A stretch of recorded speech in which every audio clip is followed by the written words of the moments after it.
A number of Frankish, Norman, Arab, Scandinavian, and Irish sources mention a large Viking raid into the Mediterranean in 859 to 861, co-led by Hastein, Björn Ironside, and possibly one or more of his brothers. After raiding down the Iberian coast and fighting their way through Gibraltar, the Norsemen pillaged the south of France, where the fleet stayed over winter, before landing in Italy where they captured the city of Pisa. Flush with this victory and others around the Mediterranean, including in Sicily and North Africa, during the Mediterranean expedition, the Vikings are recorded to have lost 40 ships to a storm. They returned to the Straits of Gibraltar and, at the coast of Medina Sidonia, lost 2 ships to fire catapults in a surprise raid by Andalusian forces, leaving only 20 ships intact. The remnants of the fleet came back to French waters in 862. Björn Ironside was the leader of the expedition according to the later chronicle of William of Jumiages. The early 11th century fragmentary annals of Ireland say that 2 sons of Ragnar mac Albdin, a chief who had been expelled from Lochlan by his brothers and stayed in the Orkney Islands, headed the enterprise. William of Jumiages refers to Björn as Bir Coste Ferry Ironside, who was Lodbrosai Regis Filio, son of King Lodbrok. William's account of the Mediterranean expedition centers around Björn's foster father Hastein. The 2 Vikings conducted many, mostly successful, raids in France.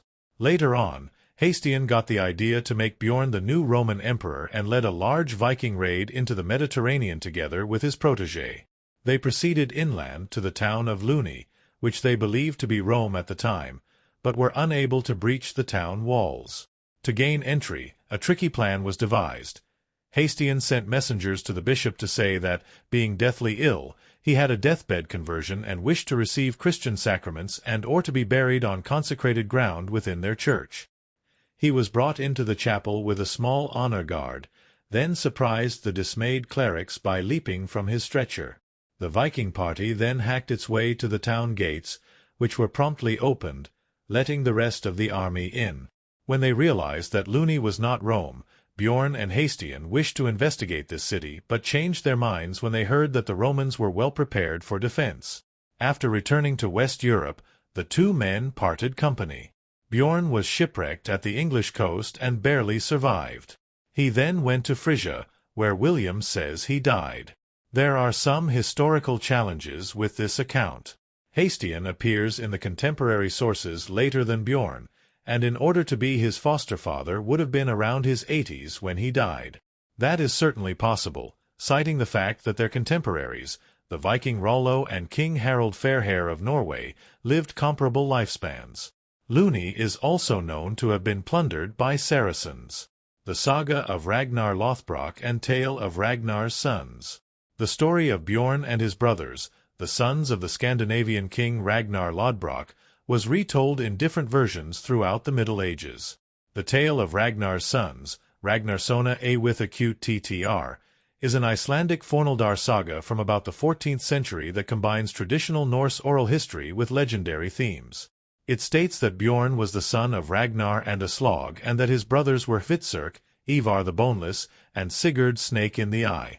The tale also tells of Björn's half-brothers Eric and Agnar. The saga portrays Ragnar as the overlord of large parts of Sweden and possibly even Denmark.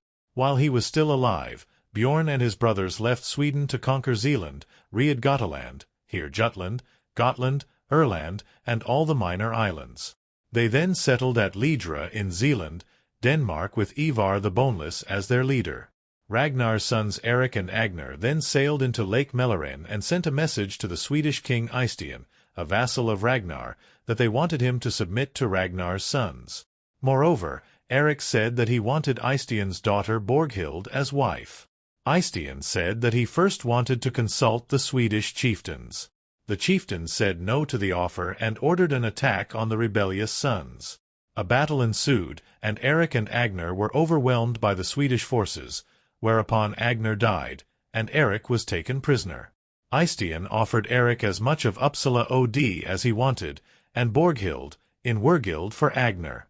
Eric proclaimed that after such a defeat he wanted nothing but to choose the day of his own death. Eric asked to be impaled on spears that raised him above the dead, and his wish was granted. In Zealand, Björn, Aslog, and Hvitserk, who had been playing taffel, became upset and sailed to Sweden with a large army.